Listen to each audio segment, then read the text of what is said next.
Hi, and welcome to this live reading from Ride with the Moonlight, Thunder on the Moor, Book 2 by Andrea Matthews, and this is presented by Itsy Bitsy Book Bits. Chapter 1 Anglo-Scottish Borders, Late July, 1538. Maggie Armstrong stood on the gentle slope, letting the early evening breeze caress her cheeks. Though the sun sank low along the horizon, it still sparked off the small burn that ambled past the Foster Peel Tower, its gurgling rhythm soft and calm. Releasing a weary sigh, she stared out across the moor, toward Scotland and her family. She had betrayed them all. At least, that's what they thought. "Ye'll never be welcome in Scotland again," her uncle had called after her. But what choice had they left her? She wasn't about to let them murder an innocent man, even if he was an Englishman. She glanced down at Will Foster, dozing contentedly on the grass. How could she have ever suspected him of murdering her father? Ian Rutherford, that's how. She let out an angry, frustrated growl, and Will stirred. He sat up and stretched his arms before pulling her down beside him. "Why did you no wake me, darlin'? 'Twas rude of me to fall asleep." Maggie rested her head against Will's shoulder, savoring the warmth of his embrace. He smelled of saddle leather and meadow hay with a touch of evening dew. And, despite his rugged appearance, his straw-colored hair was as soft as the down that filled her pillow. She ran her hand along the late-day stubble that had sprouted from his normally smooth chin. "You've been through a lot in the past 2 days," she said. "My family tried to drown you, for God's sake. I figured you deserved a little rest." Will smiled and kissed her head. "And what of yourself? To be fair, I did carry ye off to begin with, something ye were new too happy about, if I mind right." "No, I don't suppose I was at first, but that was before I knew you. And the truth." She heaved another sigh filled with exasperation.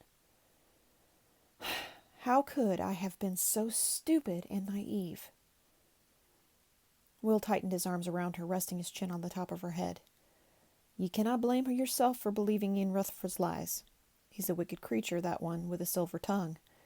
Ye werena the only one to be deceived.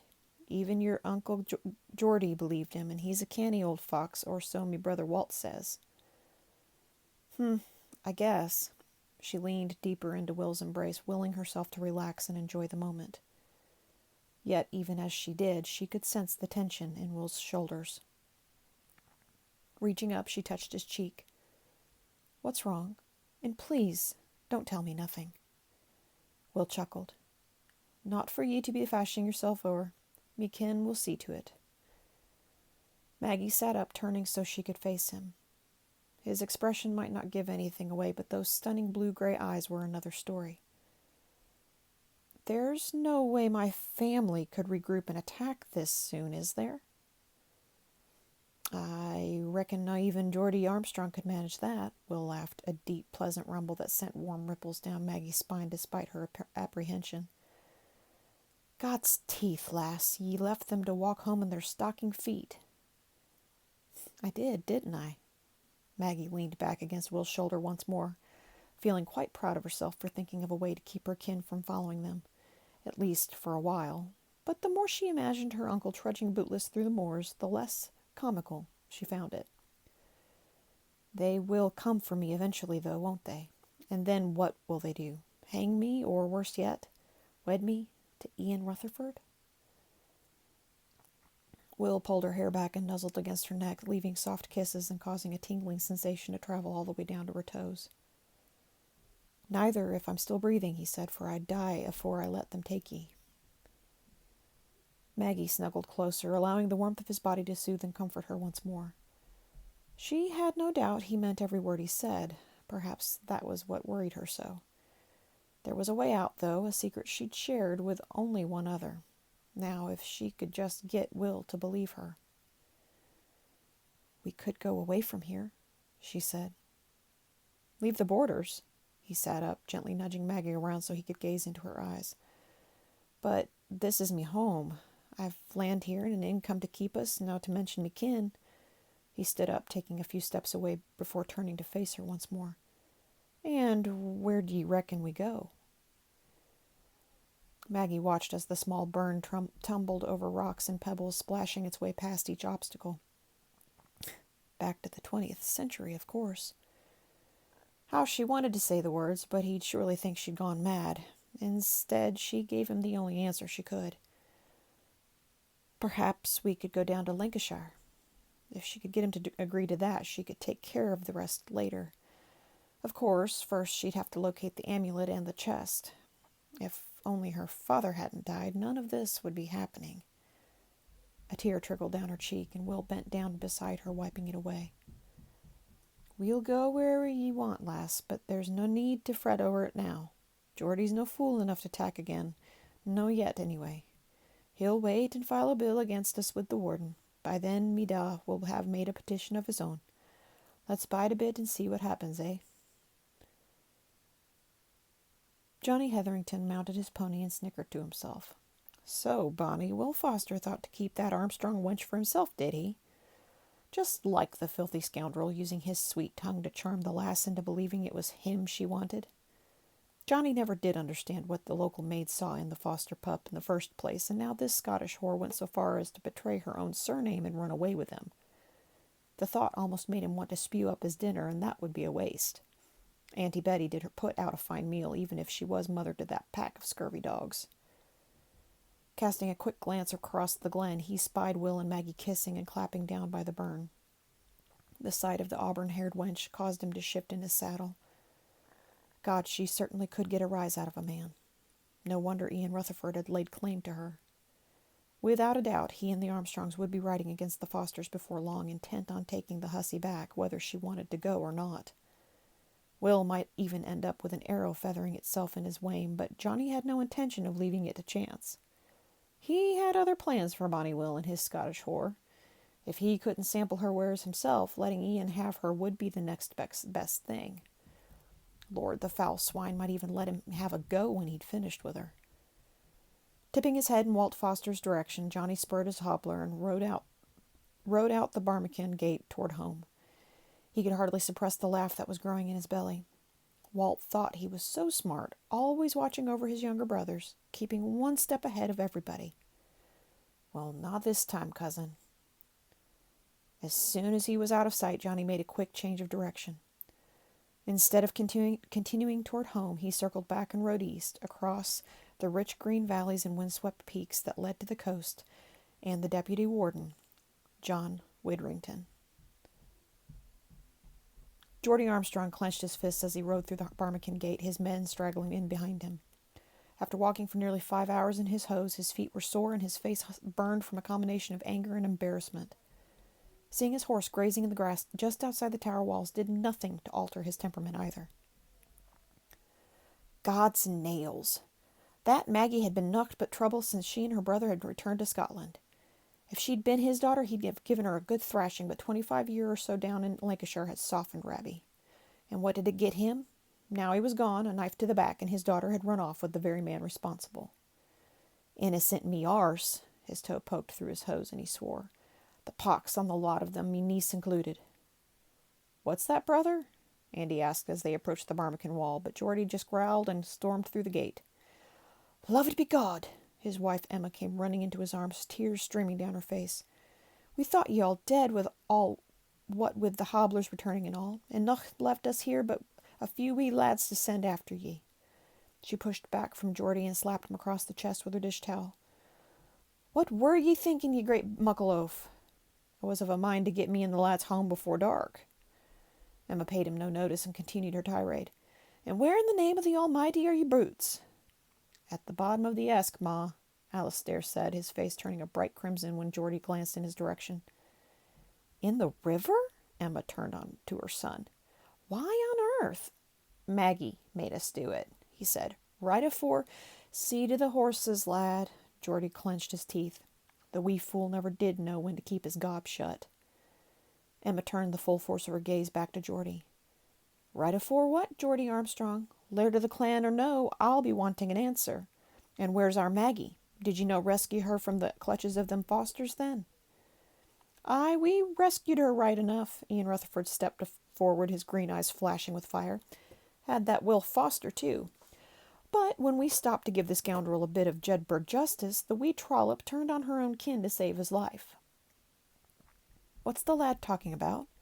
Emma grabbed onto her husband's arm. The lass kens well there's a blood feud betwixt us and the Fosters, kens how Bonnie Will murdered her own father. Lord above, he carried her off for ransom. Why would she seek to help him now? Mayhap she reckoned the lad was innocent. Geordie's brother Andy bent over and pulled a pebble from his hose. Ye let her ride off with the rogue, then? Emma said, her tone filled with scorn. And ye did nocht to stop her? She held a sword to Alister's throat. Geordie heaved a weary sigh. What would ye have me do, wife? Ye daft old fool. Emma shook her head. You cannot think the lass truly meant to harm her own cousin. I did not believe she wanted to, nay, but I've seen the same look in our Rabbie's eyes, God rest his soul, and I've no doubt his daughter intended to do what she said if need be. Geordie pressed his lips together and gave a firm nod. I'll not take the chance of losing me only living son over one misguided lassie. Emma's brow crinkled with anxiety. Did not tell me ye were of a mind to leave the wee thing there? Enough, wife. Geordie couldn't help but wonder if he was well rid of his headstrong niece. 'Twas her choice, and what's done is done. Now, me feet are sore, and me wame's shouting for food. I'll no hear another word of our Maggie, now this evening anyway. And what of our betrothal? Ian's cheeks had turned a deep scarlet. D'ye mean to break your word, then? Geordie pinched the bridge of his nose. All he wanted to do was fill his belly and get a good night's sleep. I'll pretend ye didna say that, laddie, considering the circumstances. You'll have our Maggie for your wife in due course, but we'll gain nocht by riding against the Fosters now. Bide your time, man. I'll fill a bill with the warden, and we'll have her back on the day of truce. The day of truce? What if Bonnie Will has his way with her in the meantime? I ken what ye think of me, ken. Andy's wife Marian stepped up, her eyes blazing with a fury that made Ian's look tame. But me Auntie Betty would never allow such a thing. A lump of regret twisted Geordie's stomach. He often forgot Marian was a Hetherington by birth, and as such kin to the Fosters. I ken that well, lass. I'll file a bill with the warden, and that'll be an end to it. Ian opened his mouth to protest, but Geordie lifted his hand. And I'll hear no more on the subject, laddie. Now take yourself home and leave it be till then, eh? Ian threw his reins to the sable lad and spat in the dirt. Who does that Geordie Armstrong think he is, telling me if and when I can rescue my own betrothed? I'll do as I please. I'm laird of a right-riding surname as well, and won't have the Armstrongs telling me what to do. His brothers lifted their eyebrows, and Ian turned to see his father standing with his arms crossed on his chest and a glint of fire in his eyes. Laird of the clan, are ye? 'Tis not what I meant, da. Hob grabbed Ian by the collar and pushed him up against the rough slats of the stable. And what did you mean, laddie? He pulled out his dagger and rubbed it against Ian's cheek. Only that ye've said I would be laird one day, and should take nocht but from such as the Armstrongs. Ian's noon meal was surging up his throat. Hob had a mean temper and thought nothing of inflicting physical pain when riled. Hob nodded and patted him on his cheek. Ye came close to having a nice scar carved into that bonny face of yours, laddie. Good thing 'tis more use to me in one piece, eh? Aye, da. I'm just saying if I were able to ride down there and whisk her away, none would have to ken I was there. You're thinking with your arse, lad. Hob spat on the ground and wiped the back of his hand across his face. I'm of a mind 'tis more likely his pistol he's thinking with, his brother Sandy said, causing both his father and their brother Fergus to cackle. And what if Bonnie Will Sweet talks her into his bed and gets her plump with a bairn? Ian was sure he could spark a fire from the heat rising in his face. Am I supposed to accept yet another humiliation at the hands of the Fosters? Hob sobered at once and rested his hand on Ian's shoulder. Aye, lad, if need be. You do not want to get on the wrong side of Geordie Armstrong. Da's right, Sandy said. Her dowry will go a long way to giving our family some standing on the borders, not to mention what an alliance with her surname will do. Aye, and from the look of her, Fergus said, she's no bad in bed either, I'd wager. So what if Bonnie Will loosens her up a bit? The man was practically salivating, and Ian grabbed him by the jack. "Dinna think I'll be sharing her with the likes of ye." They stared at each other for one tense minute before all four men broke into laughter once more. "Well, not at first, anyway." Taking a breath to calm himself, Ian sniffed and rubbed a finger under his nose. "But how am I to gain her family's respect if there's a question about the bairn?" "Ugh, laddie." Hob wrapped his arms around Ian's shoulders. "The likes of the Armstrongs will respect ye more for taking her back in spite of her delicate condition." "And I'll be expected to raise her wee bastard as me own?" "Aye, ye will," Hob said, "and use it to your advantage. Them Armstrongs are bound to be grateful for your kindness." Sandy rubbed his straggly beard, his brow creased in thought.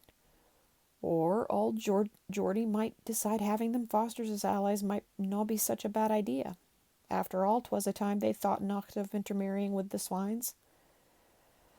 "Ah, 'tis no matter," Fergus said. "A stray arrow could make her a widow again with no much bother. Them Fosters have enemies enough to shift the blame to." Sandy chuckled. "Aye, 'twas us what got the feud going in the first place." Hob slapped his son across the ear. "I told ye, we dare no risk too many suspicious deaths. Besides, killing young Geordie all those years ago was an accident." "And killing Alan Foster when he married his widow?" Sandy rubbed his sore ear. "Never leave a job half done, laddie," Hob said. "The Armstrongs were already looking to the Fosters. I simply gave old Graham a reason to look back at them as well.